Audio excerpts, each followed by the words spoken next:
Olá pessoal, tudo bem? E hoje eu vim aqui conversar um pouquinho com vocês sobre os sinais do transtorno do espectro autista. O que eu devo observar como mãe, como professor, como terapeuta? Quais são os sinais indicativos de que o meu filho, o meu aluno, o meu sobrinho pode ser autista? Quer saber um pouquinho mais? Vem comigo que eu te explico, mas antes disso, se inscreva no nosso canal, fique ligado no desenvolvimento infantil. Foca na fono.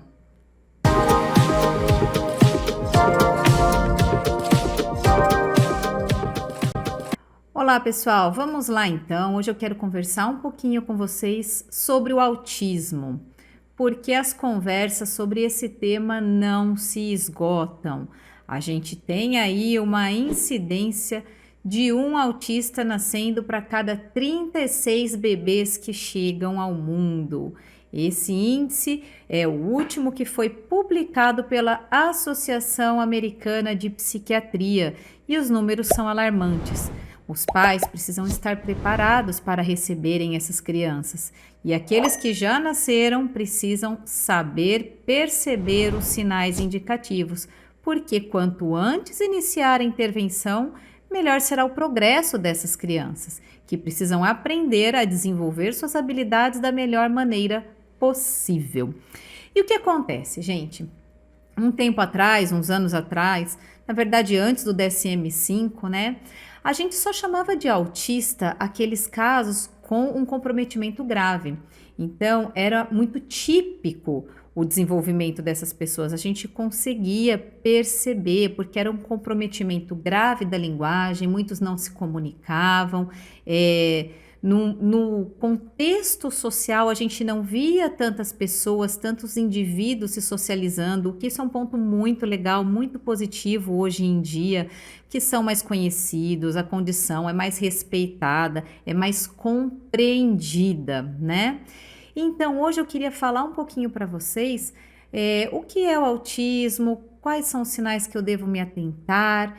E a gente sabe que existem diferentes graus de acordo com o nível de independência dessa criança. Eu vejo aí o autismo sempre com um comprometimento na questão da interação social, então de se envolver com o meio, com a comunidade, a sociedade, as outras crianças, os outros adultos e um comprometimento muito importante no desenvolvimento da linguagem oral. Por isso que o fonoaudiólogo muitas vezes é o primeiro a se deparar com esses casos, porque essas crianças chegam até as nossas clínicas com uma queixa simples de atraso na fala. É uma criança que ainda não está falando, tem ali por volta de 1 ano e meio, 2 aninhos, às vezes chega mais tarde, com 2 anos e meio, 3 anos, falando apenas algumas palavras, e a gente que já tem um conhecimento, bate o olho ali naquela avaliação, aplica um protocolo, analisa os dados de anamnese e a criança tem sinais clássicos de TEA. Essa criança muitas vezes passou por diversos profissionais, muitas vezes até médicos, que consideraram um atraso comum da fala e, grande parte das vezes, justificaram esse atraso por conta da pandemia. Então, cuidado, pessoal, por conta da pandemia e essa justificativa errada, essas crianças têm demorado para buscar ajuda, achando que é pela questão de ter ficado dentro de casa muito tempo, pela falta de estímulo, e na verdade pode ser mais grave do que isso. E como eu disse, a gente não pode demorar para procurar ajuda. Eu elenquei aqui, fiz uma colinha para eu não esquecer de falar nada para vocês do que eu quero. E a gente sabe aí que geralmente esses sintomas, essas manifestações do autismo são mais comumente percebidas entre o 2º e 4º ano de vida da criança, quando eu percebo um atraso no desenvolvimento de várias habilidades ao compará-las com seus colegas. É uma fase que as crianças estão indo na escola, muitas vezes até os próprios professores percebem um atraso no desenvolvimento e orientam os pais a procurarem ajuda. Então, nós vamos ter aí um atraso no desenvolvimento da linguagem, uma ausência ou pouco interesse social no partilhar, no dividir, no estabelecer um contato visual, na troca de brinquedos. Vamos reparar também padrões diferentes, algumas vezes até estranhos de brincadeira. Então, ele tem um interesse, por exemplo, muito grande em, vamos dar um exemplo, enfileirar um garfo, uma faca, um garfo, uma faca, um garfo, uma faca. São brincadeiras que não são muito comuns. Ou de repente pegar caixinhas de fósforo e empilhar, ao invés de brincar com outras coisas que deveriam chamar mais sua atenção pela cor, pelo formato, pelo barulho, né? E alguns padrões incomuns de comunicação. Algumas crianças autistas sabem palavras, o alfabeto em inglês, mas não atendem quando são chamadas pelo próprio nome. Então a gente vê aí que esse desenvolvimento, ele é um pouco incompatível, né? A criança fala inglês, mas não responde quando eu pergunto alguma coisa em português. Então alguma coisa está falha, tá bom? Quais são as comorbidades que vêm com o TEA? O que são comorbidades? São outras condições que acontecem simultaneamente. Então, a criança é TEA e ela pode também ser, por exemplo, TDAH. É muito comum crianças com TEA também terem um transtorno do déficit de atenção e hiperatividade. E a gente sabe que há uma confusão também muito comum no diagnóstico dessas crianças. Às vezes a criança é tratada somente como hiperativa e ninguém entende que ela tem o TEA, ninguém percebe que ela tem um transtorno do espectro autista. Às vezes ela está até sendo medicada para o TDAH e o TEA está passando despercebido.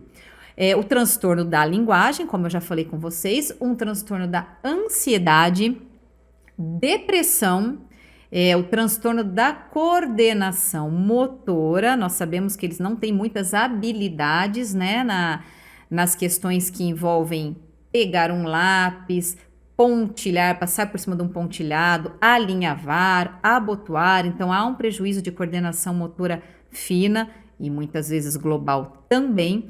O transtorno alimentar, então essas crianças muitas vezes desenvolvem uma seletividade, eles escolhem, eles selecionam os alimentos que eles querem ingerir, de preferência.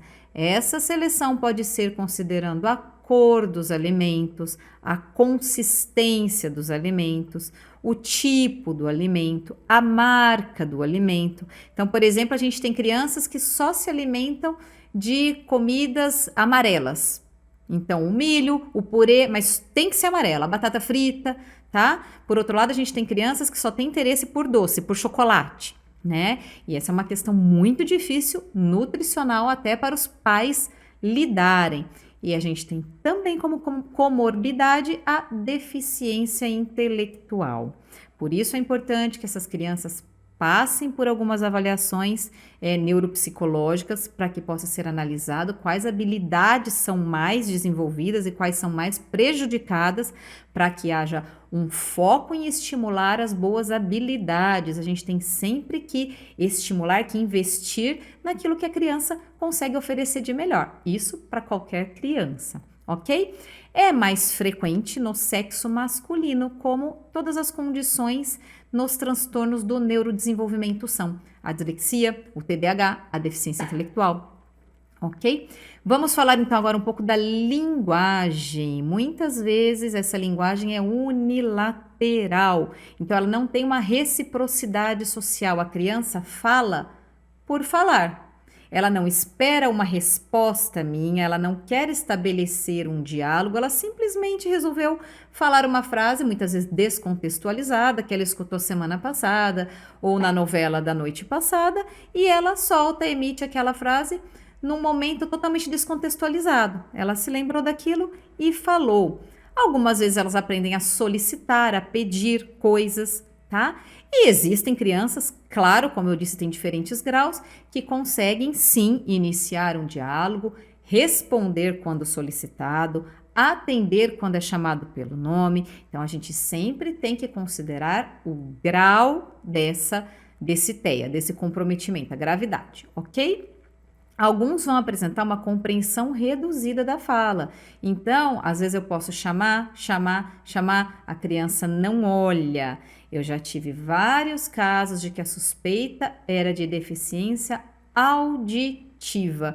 E vou compartilhar uma situação com vocês que eu me lembro até hoje. Isso aconteceu há uns 15 anos, quando não era muito comum nas escolas essas crianças estarem incluídas, acontecendo esse movimento das políticas públicas da educação especial, que tem o público-alvo da educação especial, onde as crianças com TEA fazem parte dos transtornos globais do desenvolvimento, né? E tem direito ao AEE, atendimento educacional especializado no contraturno escolar.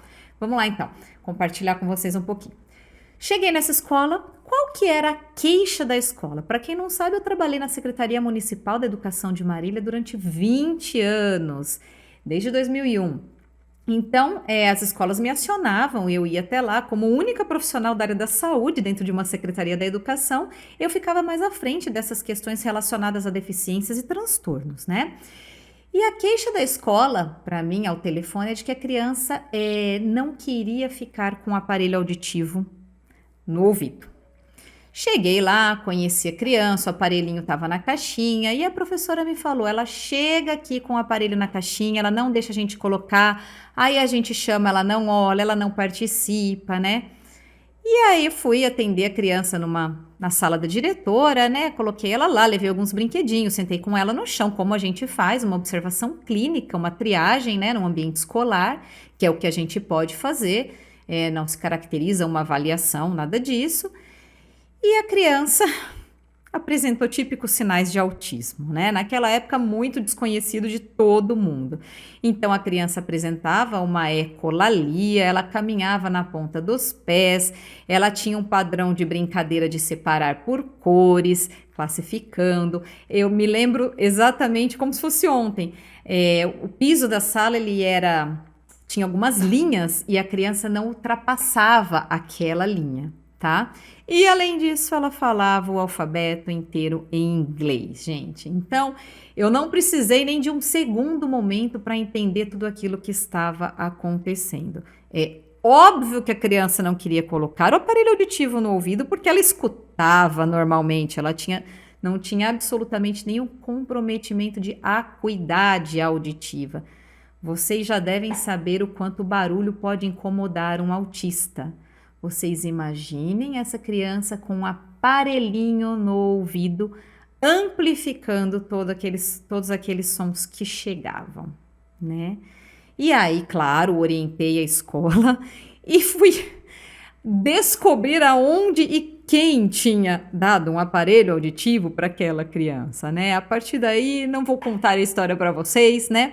Mas foi isso que aconteceu, gente. Eu só tô trazendo esse fato porque realmente naquela época não era tão comum, né? A escola fez certíssimo de acionar uma fonoaudióloga, no caso, para deficiência auditiva, inclusive, mas a confusão de diagnóstico, e isso é muito difícil até hoje. Por isso, a importância de procurar profissionais especializados. Essa criança geralmente chega na fono, gente, porque é uma suspeita de deficiência auditiva, é um atraso de fala. Então, o que vai diferenciar o diagnóstico diferencial ali do autismo para uma deficiência auditiva, um atraso na aquisição da linguagem, é o comportamento que eu preciso observar nessa criança, ok? Por isso que é importante que eu conheça todos os sinais.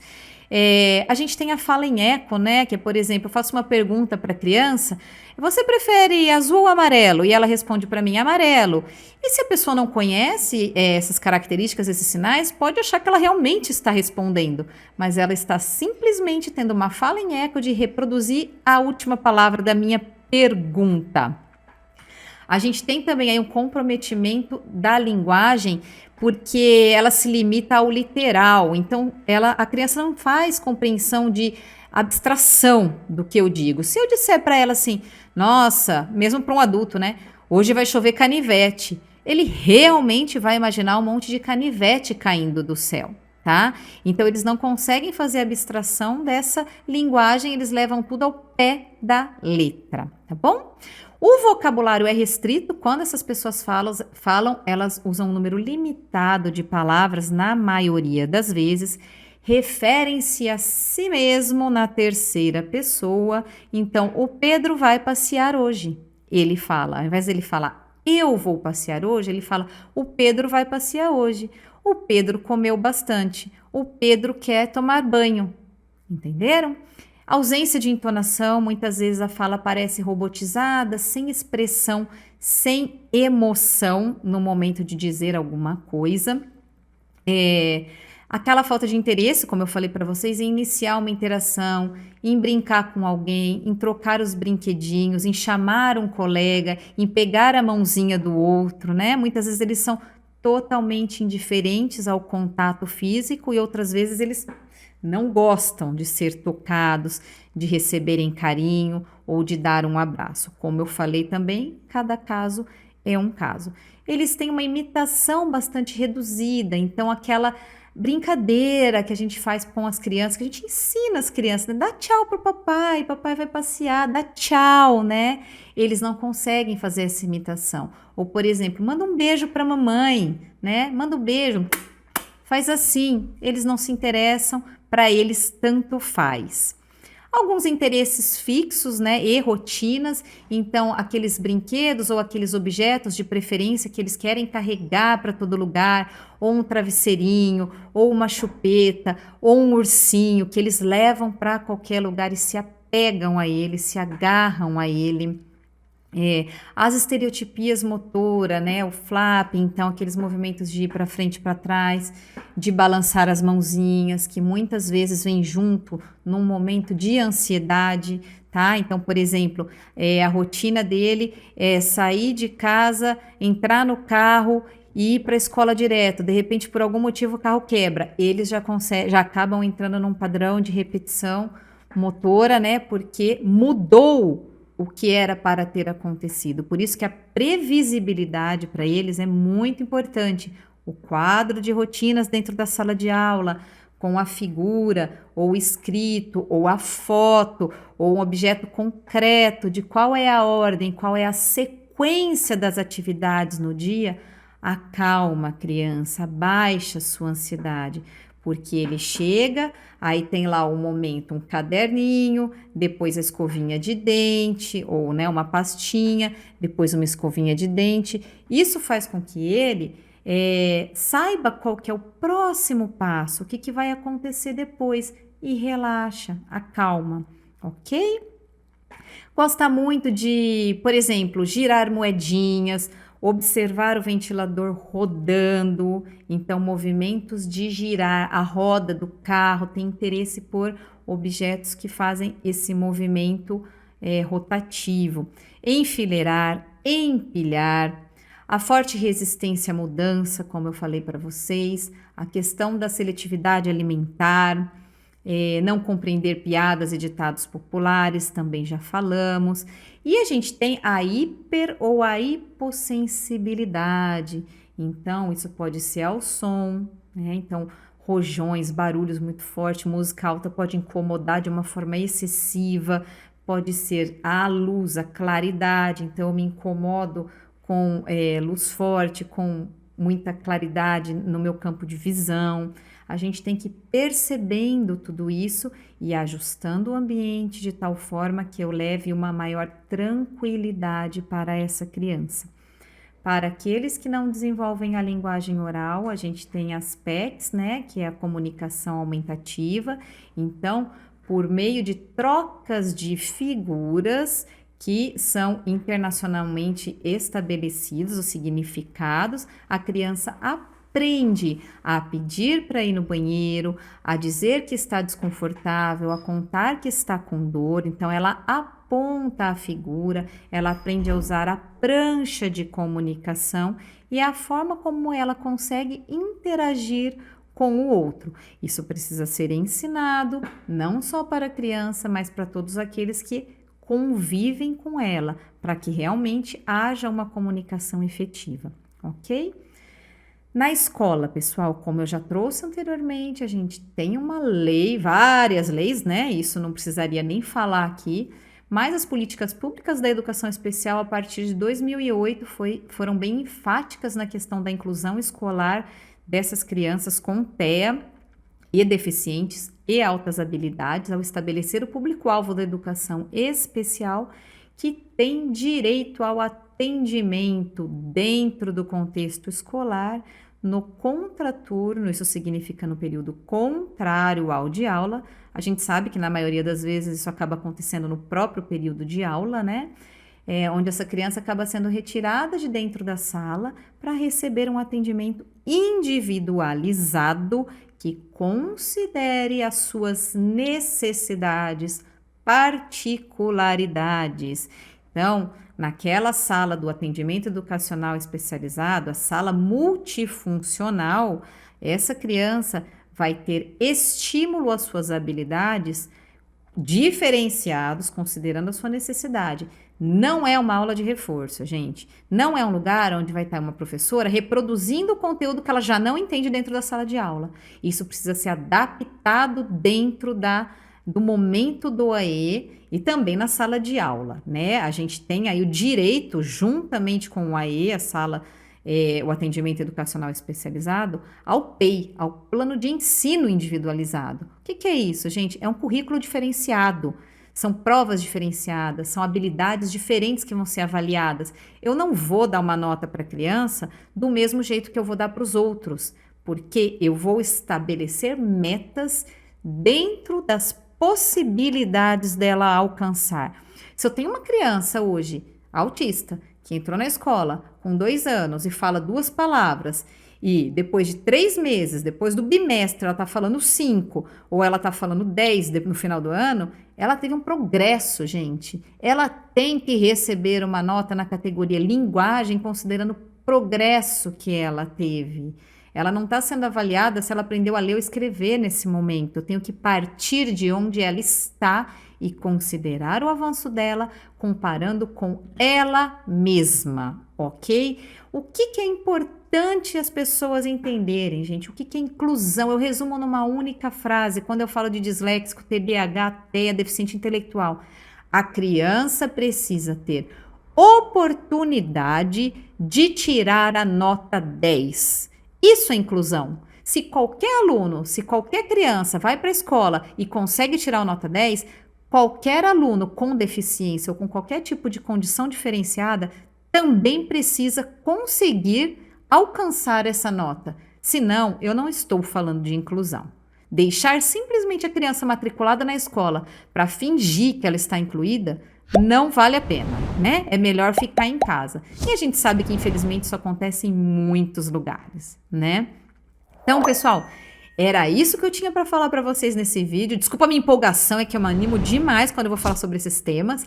E eu espero que vocês tenham gostado. Qualquer dúvida, vocês podem me mandar no Instagram, pode deixar aqui. Inscrevam-se no canal, acionem o sininho e compartilhem nosso canal Foca na Fono. Você pode ajudar outras pessoas a aprenderem um pouquinho mais sobre o desenvolvimento infantil. Conto com vocês no próximo vídeo. Até lá!